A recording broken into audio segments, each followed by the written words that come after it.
Hello, welcome to the Drive Fitness Podcast. In today's episode, I sit down with a friend of mine, Alex Gharbo, to talk about her fitness journey. We discuss her passions such as biking, running, and swimming. Alex even attended the Swimming Junior Olympics in high school. Alex also has an autoimmune disorder called Juvenile Rheumatoid Arthritis, and we discuss how that impacted her fitness journey and how she was able to overcome it and stay active. Before we get started, I want to give a shout out to a friend of mine, Frank Morazzo, who helped make the theme song for the Drive Fitness Podcast. If you're interested in having Frank make you a theme song, reach out to him at Philosopher Franco on Instagram, or you can reach out to me so I can put you in contact with him. All right, now here is episode 3 with our guest, Alex Gharbo.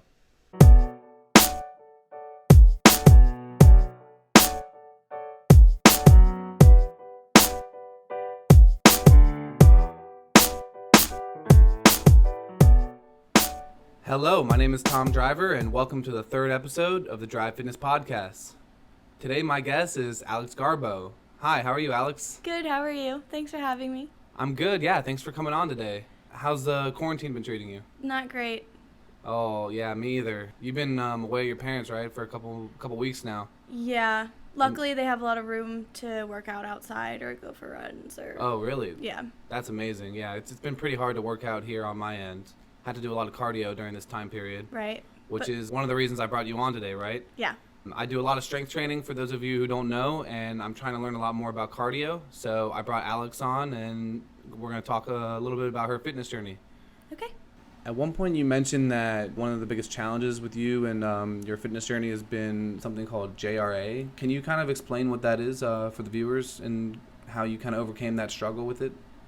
Yes. So when I was 7, I was diagnosed with juvenile rheumatoid arthritis. Okay. So basically, my immune system attacks all of my joints instead of fighting off what your immune system is supposed to fight off. Mm-hmm. This was a big reason why I started swimming, because swimming is a lot easier on your joints. Mm-hmm.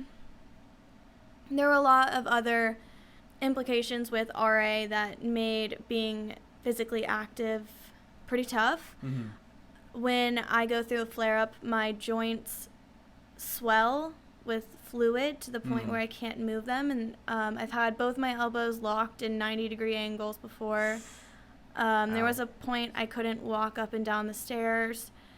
The medications of RA are also really, one of them, methotrexate, is a low dose of chemotherapy that I had to give myself once a week. And so basically you have to give yourself a shot and then decide which day of the week you want to feel really sick. Mm-hmm. So obviously the day after you take it, you don't want to do anything because you're so nauseous. So I would say that definitely has a part in why I've tried so many different, like biking, running, swimming, weightlifting. I like to switch it up so that I don't put too much pressure on really anything. And so swimming was one of the easiest on your joints, right? And did it actually help at all? Like, did it kind of, I feel like that motion is a lot different than running or something that puts pressure on it, or did it just not hurt as bad? There were times that it did. So the thing with arthritis is it can keep you from being active, but you should be active. Yeah.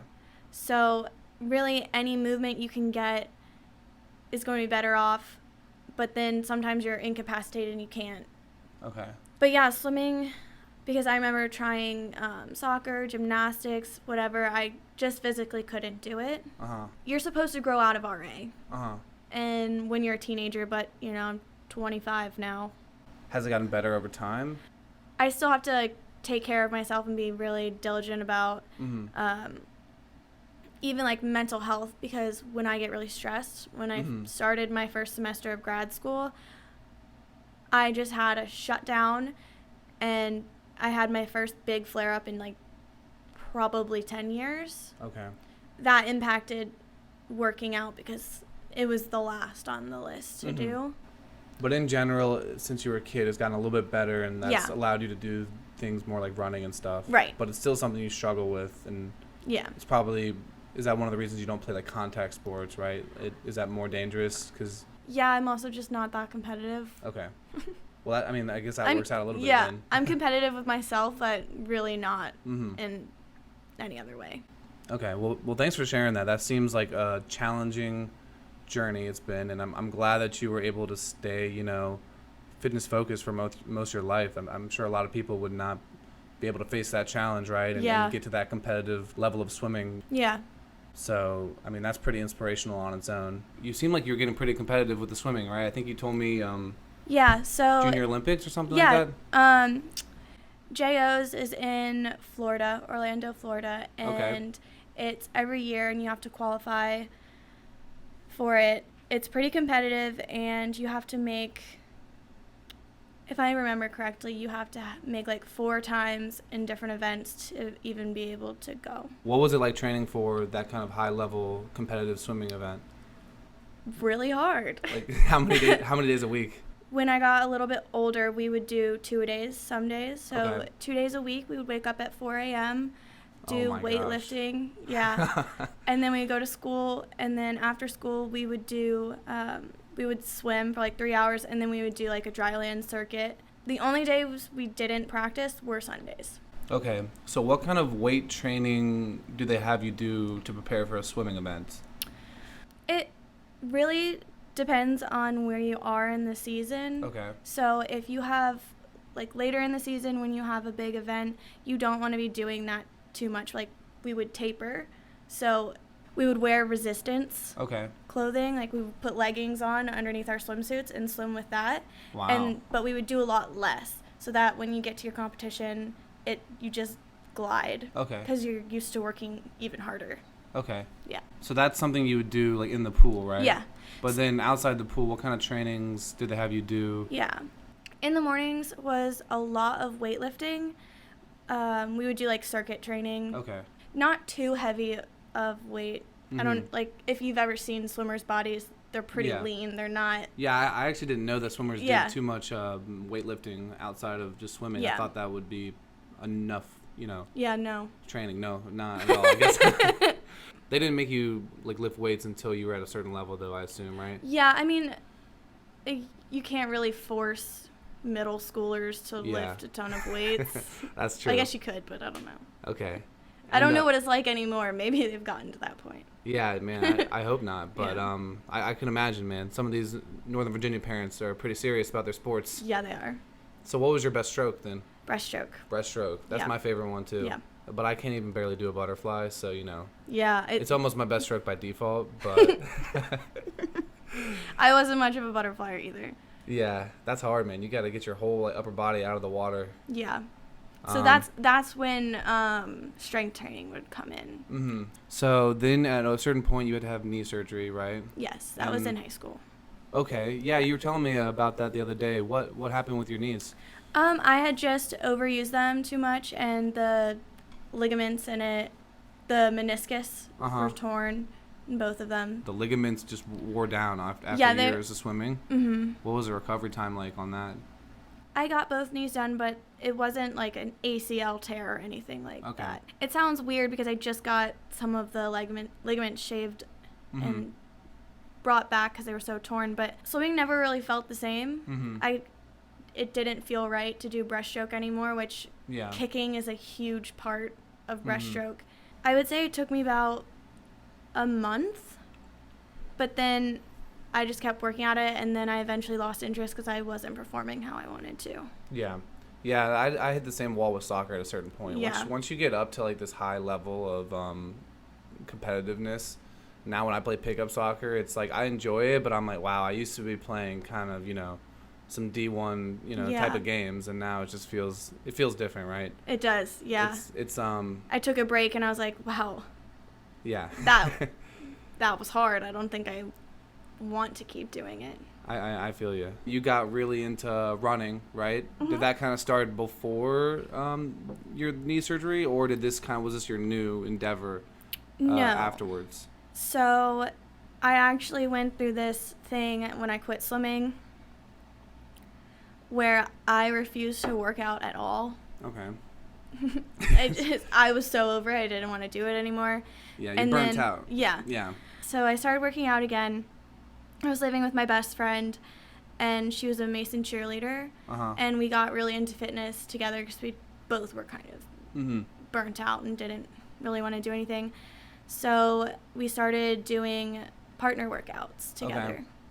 Nice. Yeah. That's pretty easy to keep you accountable, right? When you start working out with a friend. Yes. And then you started competing in maybe some 5Ks together, or? Our first, we did the Cupid Undie Run, which is not really anything. I am not a very competitive person, so I do want to do the Army 10 miler and a Tough Mudder, but I am very hesitant to sign up for things like that just because I like to do things on my own, if that makes sense. Like, no, I'm the same way. Like, I don't feel like I need like an organized run, right, to get in shape. Right. But at the same time, it's makes it much easier to like set a goal and a like a end date too, right? I can say I'm gonna run 10 miles, but you know, if I don't put a date on the calendar, it might take me 3 times as long as if there was some organized event. But at the same time, I'm with you, right? I guess it's also the commitment thing. Yeah. What if I don't want to run 10 miles that day? I totally feel you. I like to do things on my own terms too. Yeah. Do you have any advice then for someone who maybe is in that off moment where they've gone through a surgery or they've gone through a period of just they're not working out, and how to get back on the horse, and what kind of helped you? It seemed like partner workouts did the trick, right? Yeah. I would say I've also learned that you don't have to work out every day. You don't have to feel bad about not being active one day. Like, when I started working out again, I got to the point where I was on my own working out 2 times a day for hours. Yeah. And if I didn't do X amount of work that day, then I basically talk shit to myself. So I think there needs to be a balance, definitely. Like, you don't need to work out every day.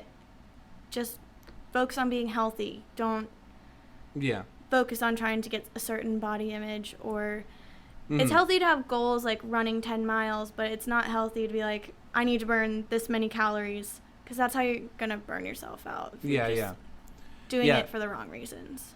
No, I think there's 2 really good points to not dive in head first with like an intense workout regimen if you've been off. One is because you'll burn out and you won't want to do it, right? But another one that I've experienced is like injury. Yeah. I've totally like had a couple months off because of I injured something, and then I tried to go, you know, back in 5-6 days a week, and then I just re-injured it worse than it was before. Yeah. You don't give your body the time to heal. Yeah. Okay. Have you ever experienced a runner's high? Yes. What is that like?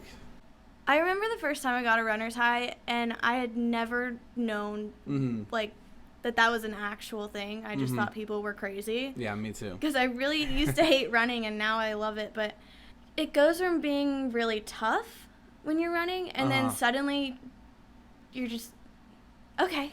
Yeah. I could run 2 or 5 more miles. Who knows? Yeah. And I've only experienced it one time, but I think it was around like mile 5 or 6, whatever I was doing. And it was just like, I went from like, oh my God, I'm going to die, to like, I'm feeling good. I could do 5 more miles. Like, my whole body just felt like jelly, you know? Yeah, and stop me now. Yeah. So recently you told me that you are training for a triathlon. Is that correct? I've always had the idea that at some point in my life I want to get a triathlon done. Okay. I wouldn't say I'm anywhere near doing it right now. I recently picked up biking. Okay. So once I get a handle on that, I need to train for biking, swimming, and running before any of that. But it has been something that I eventually want to get done. Okay. So you feel pretty comfortable with the swimming and the running, and you've just bought a bike, right? And started training for that? Yeah. That's pretty exciting. I'll have to check back in once you're getting closer to that triathlon date. It might be a while. Yeah.